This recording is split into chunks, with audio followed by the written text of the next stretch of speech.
Մենք պիտի աշխատենք այն մշակույթներում, որտեղ մեզ լավ ենք զգում։ Սա հիմնաքարային է մեր հաջողության և արդյունավետության համար։ Այս էդութոքում մենք անդրադառնանք, թե ինչպես կարող է ռադիկալ թափանցիկությունը սնել մշակույթը, դարձնել մեզ էլ ավելի արդյունավետ և բերել էլ ավելի առողջ աշխատանքային փոխհարաբերությունների։ Իդեաները համեմված են իմ փորձով, Ռեյ Դալիոյի սկզբունքները գրքի կոնտենտով, ինչպես նաև այն փորձառությամբ, որ մենք ունենք Մագնուսում, որովհետև թափանցիկությունը մեր հիմնական արժեքներից մեկն է։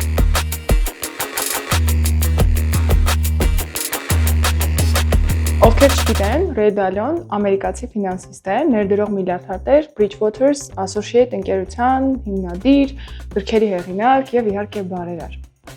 Յուրաքանչյուրս ունենք մտքեր, հետադարձ կապ, կարծիք մեր գործընկերների մասին, իրենց արդյունքների մասին և դա հաճախ քննարկում ենք։ Սակայն դա քննարկում ենք այդ մարդկանց մասին, ոչ թե հենց այդ մարդկանց հետ։ Օրինակ, երկու մենեջեր ինչ-որ սենյակում փակված խոսում են որևէ աշխատակցի մասին, հետո հրավիրում են աշխատակցին սենյակ, արտահայտում են իրենց մտահոգությունները, կիսում են արդեն իսկ կայացած որոշումների մասին։ Կամ մենք, որպես աշխատակից, խուսափում ենք նման զրույցներից, քանի որ մեր էգոն ուղղակիորեն թույլ չի տալիս ընդունել մեր սխալները։ Բանը նրանում է, որ ցավը շատ հաճախ ընկալվում է որպես բացասական բան, մինչդեռ հաճույքը որպես դրական։ Սակայն իրական աճը, մեր հենց ամենաիրական աճը գալիս է ցավից։ Հակառակ պարագայում մենք երբեք չենք կարող պարզել ինչն է ճիշտ, ինչը սխալ, եթե չենք փորձում։ Պատկերացեք, մարզասրահում մարզվել է, սկզբում մկանները ցավում են, մեզ հաճելի չի, բայց եթե շարունակում ենք, այդ ցավը վերածվում է ուժի, դիմացկունության և արդյունքի։ Նույնը գործում է կյանքի և աշխատանքի մեջ։ Աճելու համար մենք պետք է կարողանանք ընդունել մեր ամենաանհարմար և ցավոտ ճշմարտությունները և աշխատենք դրանց հետ։ Սա է հաջողության հիմքը, ավելին Ռեյ Դալիոն նշում է, որ եթե ցանկանում ենք ստեղծել իրական մերիտոկրատիա, հայերեն շնորհապետություն, պետք է հետևենք ճշմարտությանը, անկախ մտածողությամբ և փաստահեն մոտեցմամբ։ Անգլերեն ասեմ, հետո հայերեն միասին թարգմանենք, pain plus reflection հավասար է growth-ի։ Եթե հայերեն ցավին, եթե գումարենք ներհայում ինքնադիտարկում, ապա վստահորեն կունենանք աճ։ Հիմա մի քանի քայլ, թե ինչպես կարող ենք ինքներս թափանցիկ լինել աշխատանքային միջավայրում և սա տարածել նաև այլոց շրջանակում, վարակել այլոց թափանցիկությամբ։ Բաց լինենք, շատ դեպքերում մեզ տհաճ իրավիճակների, զրույցների, կոնֆլիկտային սիտուացիաներում հայտնվելու գնով, որովհետև այն մարդիկ, ովքեր որ աշխատանքում իրենց ներսում և դրսում այլ են ցույց տալիս, հաճախ կոնֆլիկտային են դառնում, հենց իրենք իրենց հետ։ Եվ տվյալ մարդկանց համար բավականին դժվար է դառնում աշխատանքում իրեն երջանիկ զգալ կամ դրսևորել իր լավագույն կերպով։ Մյուս կետը մի քիչ նուրբ և բարդ թեմա է, բայց կարիք եմ գտնում ասելու, թույլ մի տվեք, որ լոյալությունը կանգնի ճշմարտության ճանապարհին։ Մենք հաճախ ենք տեսնում կամ գուցե մեր իսկ աշխատանքում, գոլեգաների շրջանակում ունենում մարդկանց, ում սխալների մասին լռում են։ Եվ նույնն էլ ի պատասխան են ստանում, իրենց սխալների մասն են լռում։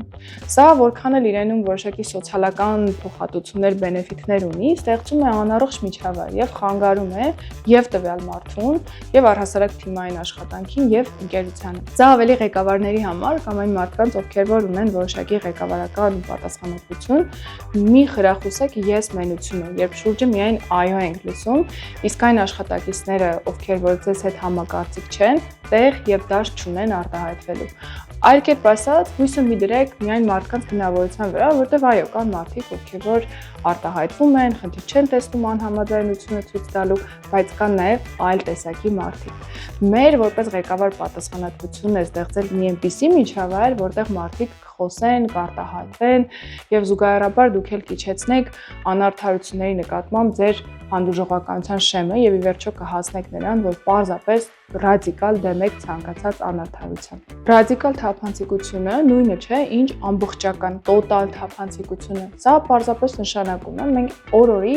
էլ ավելի թափանցիկ լինենք։ Իհարկե, կան որոշակի հարցեր, որոնք որ պետք է եւ արժե որ կոնֆիդենցիալ պահեն։ Օրինակ, երբ ինֆորմացիան բացելը եւ կիսելը լուրջ հեղինակային վնաս ունի ձեր կամ ձեր պարտներների, գործընկերների համար։ Երբ որ մենք այդ ինֆորմացիայով ռիսկի ենք դնում, օրինակ աշխատակցի անձնական սահմանները, ասենք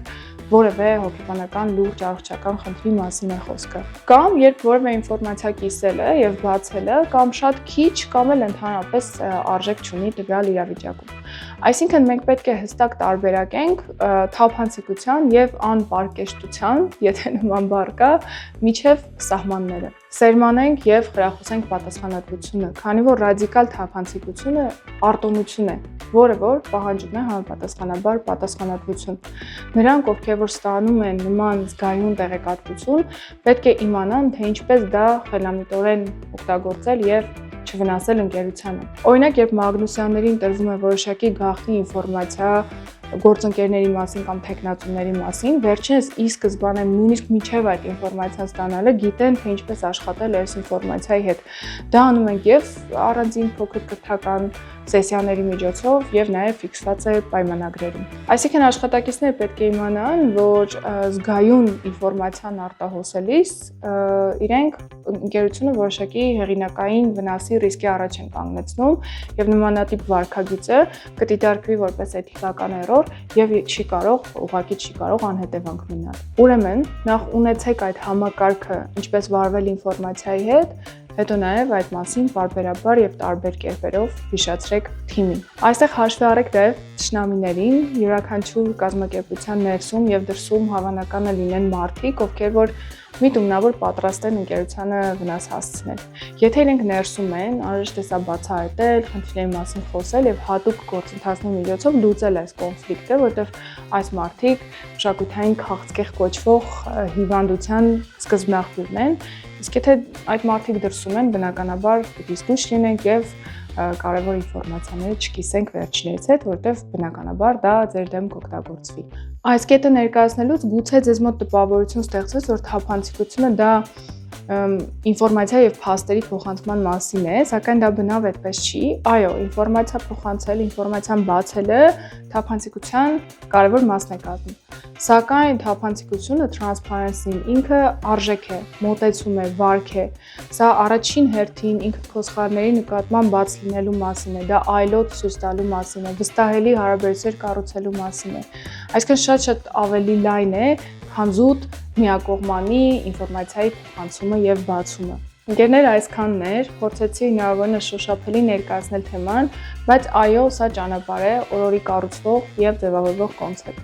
Ես ինքս երբ կարդացի Ray Dalio-ի սկզբունքները գիրքը, գիտեի, որ պետք է լինել թափանցիկ, սակայն ինչպես այդ ժամանակ դեռ ինձ համար պարզ չէր։ Հենց այդ գաղափարը գիտակցելուց եւ ընդունելուց հետո ամեն ինչ սկսեց իր տեղն ընկնել, հարցերը ուրվագծվեցին, մոտեցումները ձև եւ կերպ ստացան եւ բնականաբար փոխհարաբերություններն էլ ավելի առողջացան։ Ես ընդհանուր առմամբ հասկացա, որ ամենակարևոր կարծիքը իմ մասին, Մագնուսի մասին, իրար մասին տիրապետում են մեր իսկ աշխատակիցները, ինչպես նաև մեր հաճախորդները, գործընկերները։ Եվ ժամանակի ընթացքում նրանց հետ բաց եւ թափանցիկ աշխատելով մենք ոչ միայն հասանք, այլև մինչև հիմա էլ ամեն օր շարունակում ենք հասնել ավելի լավ արդյունքների, կառուցելով վստահելի եւ ամուր համագործակցային կապեր։ Իսկ դուք ինչպես եք վերաբերվում թափանցիկությանը որպես արժեք, եթե Dalio-ի գիրքը կարդացել եք, վստահ կարծիք կունենաք այս մասով հայտնելու, եթե չէ, միևնույնն է, ուրախ կլինեմ ձեր փորձը լսելու, ինչպես եք թափանցիկությունը բերում թիմ որպես արժեք, ինչպես եք դա ինտեգրում ձեր ամենօրյա աշխատանքում։ Գրեք մեկնաբանություններում, շատ սիրով կկարդամ, ինքս էլ կմեկնաբանեմ եւ կքննարկենք։ Մերսի։